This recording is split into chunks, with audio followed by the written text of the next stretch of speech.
이 예배 가운데 하나님께서 우리와 함께 하시는 줄 믿습니다. 함께 하시는 그 하나님께서 우리 각자에게 말씀하실 때 아멘으로 응답하고 삶에서 순종하는 은혜가 우리 모두에게 넘치길 주의 이름으로 축복합니다. 오늘은 청년의 정욕을 피하라는 제목으로 여러분과 말씀을 나누겠습니다. 요즘은 청년이라고 할 때 그 연령대를 어떻게 잡아야 할지 다소 혼동스럽습니다. 우리나라 통계청에서 제시한 그 연령대 구분을 보면 이렇습니다. 청년은 15세에서 29세까지, 중년은 30세에서 49세까지, 장년은 50세에서 64세까지, 노년은 65세 이상을 가리킵니다. 이 연령대 보면서 두 가지 부분에서 좀 동의가 되지 않았는데, 하나는 30부터를 중년으로 본다는 것이 이게 좀 너무 빠르지 않나? 요즘은 다 30대는 거의 청년에 가깝기 때문입니다.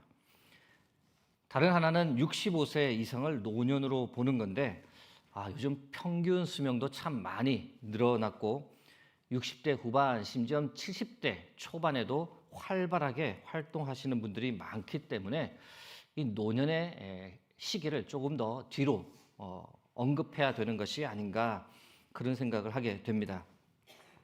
한때 인터넷과 방송에서 소개되었던 연령대 구분인데요. 유엔에서 제시한 것이라고 하면서 한동안 이렇게 거론되었습니다. 아주 파격적인 구분입니다. 청년을 18세에서 65세까지를 청년으로 본답니다. 저는 무조건 아멘입니다. 그러나 이제 진짜 청년들이 보기에는 저거 좀 너무 과한 구분이 아닌가라고 생각할 텐데요. 중년은 66세에서 79세까지랍니다. 좋으시죠? 노년은 80세부터이고 장수 노인은 100세부터다. 그런데 안타깝게 이 연령대 구분 유엔에서 발표했다라고 누가 말했는데 팩트 체크를 해보니 전혀 근거가 없다는 것이 밝혀졌습니다. 그러나 솔직히 말씀드리면 기분이 썩 나쁘지는 않습니다. 우리나라 현실을 들여다보면 이 청년의 상한 연령을 점점 올리고 있는 중입니다. 결혼 정년기가 점점 늦어지고 있는 것이 주 원인이기도 하고, 특히 지방에 가시면 청년 인구가 감소하고 지역 고령화가 심화되다 보니 이 청년의 상한 연령을 많이 올리는 중입니다. 충남 태안군을 예로 들면 청년 관련 조례를 개정해 청년 연령을 18세부터 45세까지로 규정했습니다. 그러면 어떻게 되느냐? 45세까지 청년 부부 정착 장려금, 청년 기업 육성 지원, 전세자금 대출 혜택 등을 받을 수 있습니다.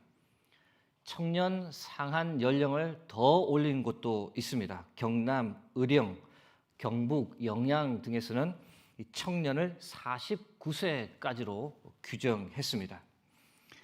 여러분이 생각하는 청년의 이 상한 연령이 혹시 몇 세일까요?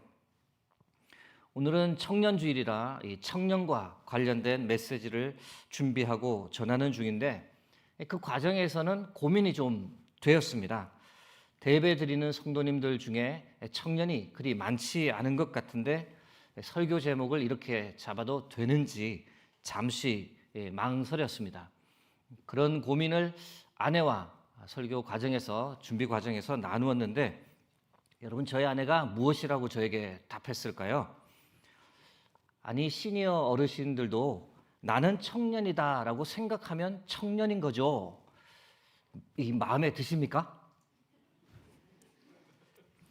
생각해보면 모세도 80에 하나님의 부르심을 받아 출애굽 역사를 시작했고, 갈렙은 85세에 이 산지를 내게 달라며 전쟁에 나가 승리했고 땅을 차지했던 그런 일들을 보면 나는 청년이다라는 마음을 품고 산다는 것, 오히려 정신 건강뿐 아니라 육체 건강에도 큰 도움이 된다라는 생각을 해보게 됩니다. 여러분 모두가 청년의 마음을 품고 더 건강하고 오래 살아가시길 주의 이름으로 축복합니다. 오늘 본문이 담겨 있는 디모데후서 서신에 관해 한번 생각해 보겠습니다. 여러분, 디모데후서는 과연 어떤 서신일까요? 디모데후서는 사도 바울이 자신의 사랑하는 영적 아들 디모데에게 보낸 서신입니다. 옥중에서 보낸 서신입니다. 바울이 옥중에서 쓴 서신이라고 하면 대표적으로 4개를 말합니다. 예배소서, 빌립보서, 골로새서, 빌레몬서. 그런데 이 디모데후서 말씀을 보면서 이 말씀이 왜 빠졌는지 저도 정확히 알 수는 없지만 디모데후서 말씀 찬찬히 읽어보시면 바울이 옥에 갇혀 있었음을 우리가 분명히 알게 됩니다. 디모데후서 1장 8절 말씀입니다. 그러므로 너는 내가 우리 주를 증언함과 또는 주를 위하여 갇힌 자 된 나를 부끄러워하지 말고 오직 하나님의 능력과 함께 고난을 받으라. 디모데후서 1장 16절 말씀입니다. 원하건대 주께서 오네시보로의 집에 긍휼을 베푸시옵소서. 그가 나를 자주 격려해 주고 내가 사슬에 매인 것을 부끄러워하지 아니하고. 갇혀 있다, 사슬에 매여 있다라는 이 표현을 통해 바울이 옥중에 있음을 우리가 분명히 알 수 있습니다. 디모데후서를 언제 바울이 썼을까요? 바울이 처음 로마로 압송되었던 때는 주후 60년대 초반으로 봅니다. 그때 바울의 모습을 사도행전 마지막에서 이렇게 기록하고 있습니다. 사도행전 28장 30절에서 31절입니다. 바울이 온 이태를 자기 셋집에 머물면서 자기에게 오는 사람을 다 영접하고 하나님의 나라를 전파하며 주 예수 그리스도에 관한 모든 것을 담대하게 거침없이 가르치더라. 이 말씀 보시면 바울이 다소 자유로워 보입니다. 최종 판결을 받기 전 자신의 셋집에 머물면서 자유롭게 사람들을 만났을 뿐 아니라 복음을 열심히 전하는 바울의 모습을 보게 됩니다. 이 자신이 빌린 셋집에 연금되어 있는 것으로 보는 것이 타당합니다. 그런데 디모데후서에 묘사된 바울을 보시면 다르다는 것을 알 수 있습니다. 완전히 옥에 갇혔고 심지어 사슬에 매인 상태였습니다. 이 사실을 바탕으로 몇몇 신학자들이 다음과 같이 주장합니다. 디모데후서는 바울이 로마에 2번째 투옥되었던 시기를 가리킨다. 이 시기는 대략 주후 66년에서 67년경이다. 이 주장이 맞다면 디모데후서는 바울이 쓴 마지막 서신이 되며 바울이 죽기 전 디모데에게 마지막 남긴 유언의 말이다라고 볼 수 있습니다. 자신의 죽음을 앞두고 사랑하는 영적 아들 청년 디모데에게 마지막으로 하고 싶은 말을 남겼던 그것이 바로 디모데후서였습니다. 그 내용은 다양합니다. 앞으로 다가올 어려움과 박해를 잘 견디고 살아가라. 너에게 맡겨진 직무에 최선을 다하고 충성을 다해 교회를 섬기라. 늘 거룩한 삶을 살아가라. 내가 너를 간절히 보기 원하니 너는 속히 내게 오라 등 디모데를 향한 바울의 사랑하는 마음이 구구절절 녹아있는 서신이 바로 디모데후서입니다. 디모데는 당시 청년이었습니다. 청년의 때 하나님의 부르심 그리고 사도 바울의 부르심을 받아서 어린 나이에 교회 목회를 감당하고 있었습니다. 나이는 정확히 알 수 없으나 상당히 어린 나이였음을 우리가 성경을 통해 알 수 있습니다. 디모데전서 4장 12절 말씀입니다. 누구든지 내 연소함을 업신여기지 못하게 하고 오직 말과 행실과 사랑과 믿음과 정절에 있어서 믿는 자에게 본이 되어. 그리고 오늘 본문 디모데후서 2장 22절 말씀입니다. 또한 너는 청년의 정욕을 피하고 주를 깨끗한 마음으로 부르는 자들과 함께 의와 믿음과 사랑과 화평을 따르라. 연소한 청년 디모데에게 이 바울이 전하는 메시지 중 하나가 바로 디모데후서 2장 22절 말씀입니다.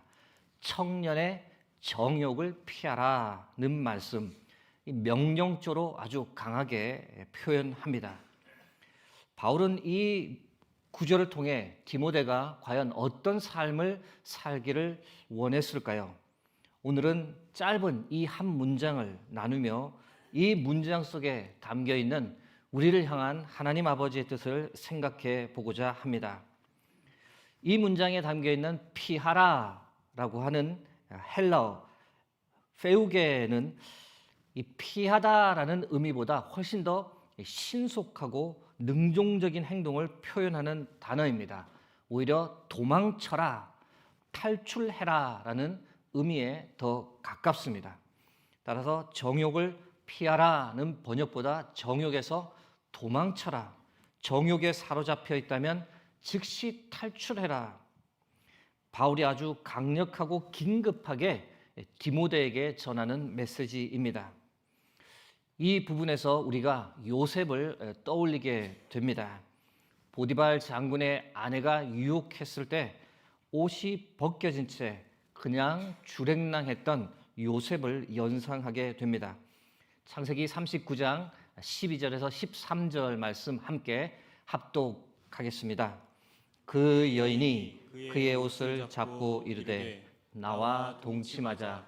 그러나 요셉이 자기의 옷을 그 여인의 손에 버려두고 밖으로 나가매 그 여인이 요셉이 그의 옷을 자기 손에 버려두고 도망하여 나감을 보고.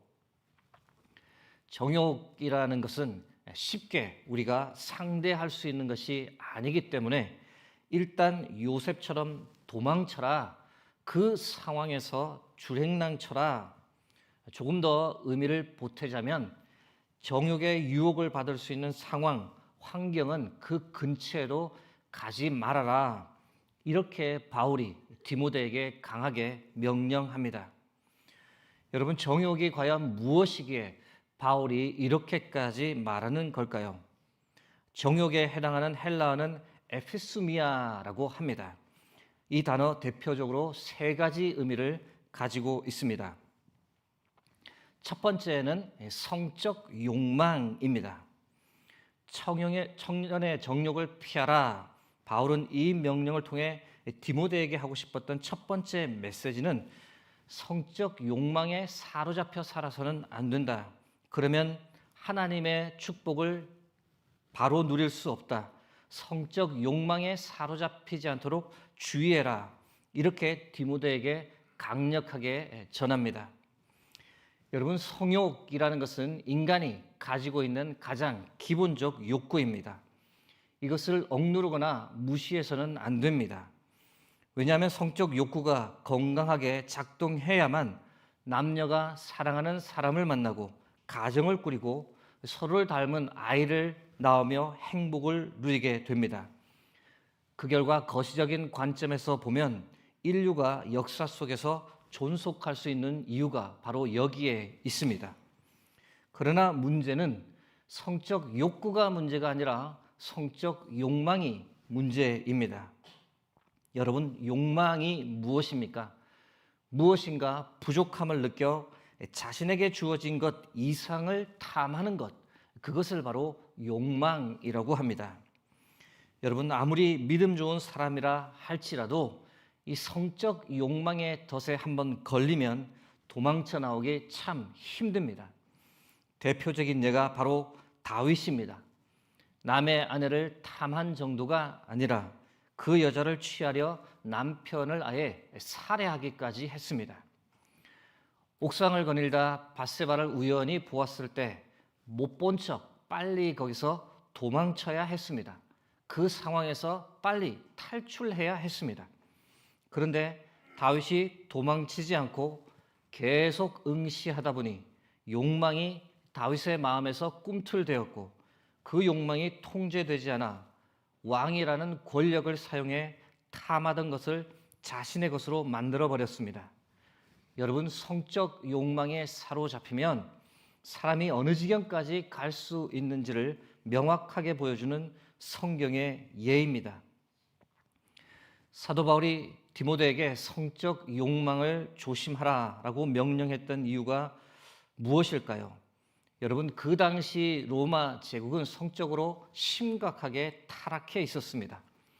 팍스 로마나, 즉 로마의 평화 시대라고 하는데, 제국 자체가 평화롭고 한가하다 보니 이 제국 전체가 성적 욕망으로 들끓고 있었습니다.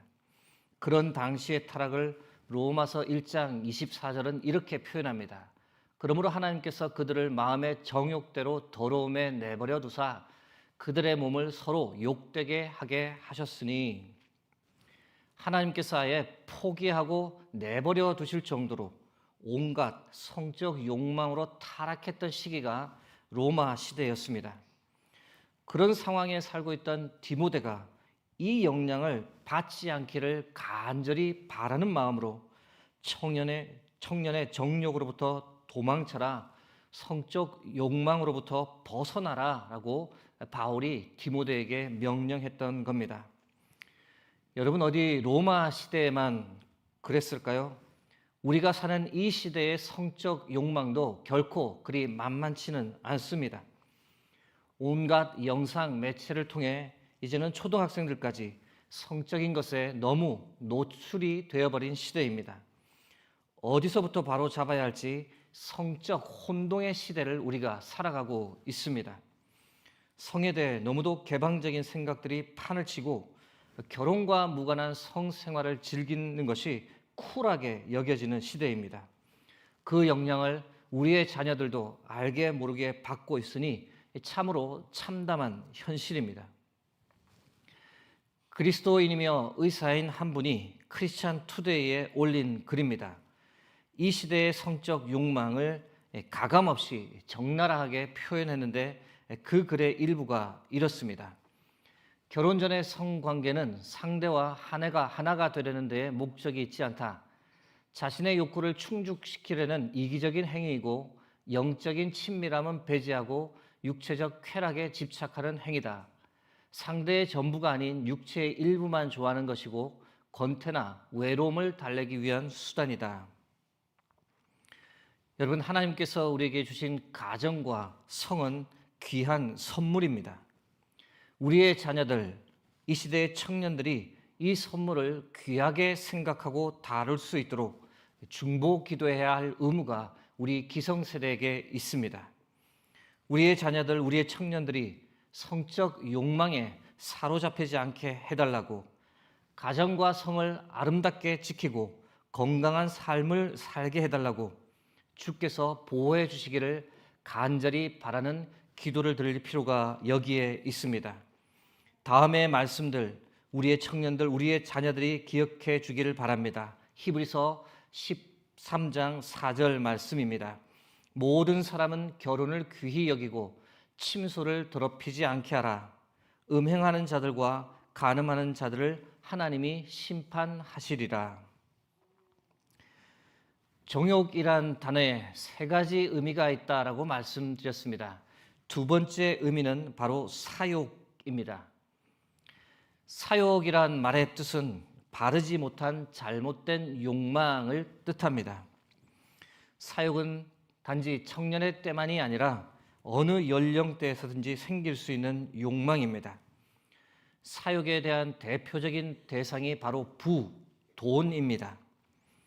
돈 자체에 대한 과도한 욕망을 가지게 되면 그것만큼 위험한 것이 없습니다. 여러분, 돈의 사욕에 빠지게 되면 나타나는 현상이 무엇일까요? 자신의 경제적 이익을 가장 우선적으로 생각하다 보니 타인의 어려움에 둔감해지고 사회 발전에 기여할 생각을 하지 못합니다. 돈을 벌 수만 있다면 정당하지 않은 방법도 생각하고 타인의 권리도 무시하면서 윤리의식이 점점 희박해집니다. 타인과의 관계가 점점 손상되고 진정한 행복을 느끼지 못하며 오히려 더 큰 불안과 스트레스에 시달리게 됩니다. 돈의 사욕에 빠진 이들이 어떤 삶을 결국 살게 되는지 누구보다 가까이에서 지켜보았던 사도 바울이 디모데후서 6장 9절에서 10절에서 이렇게 말합니다. 함께 합독하겠습니다. 부하려 하는 자들은 시험과 올무와 여러 가지 어리석고 해로운 욕심에 떨어지나니 곧 사람으로 파멸과 멸망에 빠지게 하는 것이라. 돈을 사랑함이 일만하게 뿌리가 되나니 이것을 탐내는 자들은 미혹을 받아 믿음에서 떠나 많은 근심으로써 자기를 찔렀도다. 여러분, 지나친 욕망, 지나친 사욕은 우리를 파멸과 멸망에 이르게 합니다. 심지어 믿음을 저버리는 경우까지 발생합니다. 사랑하는 청년 여러분, 그리고 사랑하는 성도 여러분, 사도 바울은 청년 디모데에게 부탁합니다. 사욕에 빠져서는 안 된다. 사욕으로부터 탈출하라. 여러분, 여러분의 영적 상태는 현재 어떻습니까? 사욕과는 무관한 삶을 살아가십니까? 아니면 사욕에 사로잡혀 살아가고 있습니까? 간절히 바라고 기도하기는 우리 모두가 사욕에 빠지는 대신 이런 삶을 살아가길 소망합니다. 하루하루의 삶에 충실하고 내게 주어진 일을 근면 성실하게 감당하며 살아가길, 남과 비교하면서 좌절이나 열등감에 빠지는 것이 아니라 이 소득이 많든 적든 자족하고 감사하며 살아가길, 나의 형편에 맞게 살아가길, 또한 나를 향한 하나님의 뜻과 계획이 분명히 있음을 믿고 그 믿음으로 살아가는 저와 여러분 되길 주의 이름으로 축복합니다. 정욕이라는 단어에 세 가지 의미가 있다 말씀드렸습니다. 세 번째 의미는 바로 혈기입니다. 혈기는 두 가지 의미를 내포합니다. 하나는 힘을 쓰고 활동하게 하는 기운이며 두 번째는 격동하기 쉬운 기운입니다. 첫 번째는 긍정적 의미이고 두 번째는 부정적 의미입니다. 청년하면 가장 먼저 떠오르는 단어 중 하나가 바로 혈기왕성입니다. 열정이 넘치고 실패를 두려워하지 않고 도전하고 무엇인가 힘차게 살아가는 모습, 이 혈기의 긍정적인 면입니다. 그러나 아시는 대로 끓어오르는 혈기를 잘 다스리지 못하면 참 곤란해집니다. 흥분하고 이성을 잃어버리고 분노하고 충동적으로 행동하는 경우가 발생합니다. 성경을 보시면 혈기를 잘 다스리지 못해 발생한 안타까운 사건들이 많이 기록되어 있습니다. 인류 최초의 살인사건, 형 가인이 이 분노의 혈기를 통제하지 못해 일어난 사건입니다. 하나님께서 동생 아벨의 제사는 받으셨는데 자신의 제사는 받지 않자 그때 그 분노를 다스리지 못하고 동생 아벨을 돌로 쳐 죽였습니다. 야곱의 12 아들이 있었습니다. 그 중에 둘째와 셋째가 바로 시므온과 레위였습니다.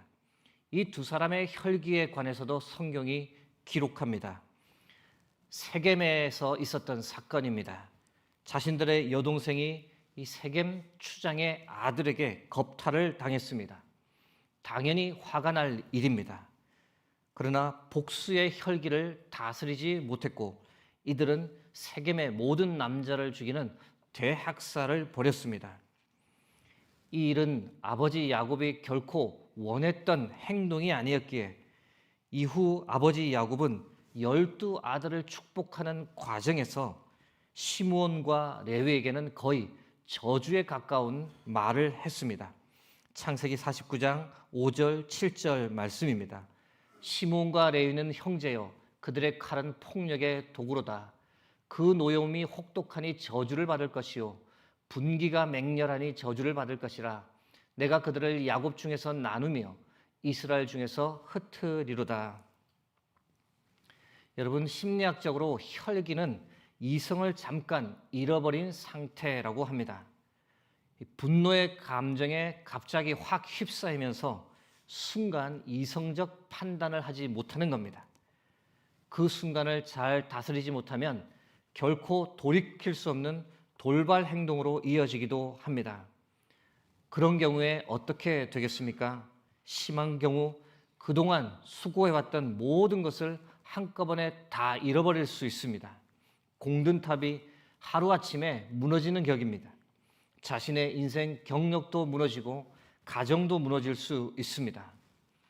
그러므로 여러분, 혈기는 결코 하나님의 뜻에 부합되는 행동이 아니며 하나님의 뜻과 정반대되는 결과를 만들어낼 뿐입니다. 그래서 성경은 끊임없이 혈기를 잘 다스리라고 경고합니다. 야고보서 1장 19절에서 20절까지의 말씀입니다. 함께 합독하겠습니다.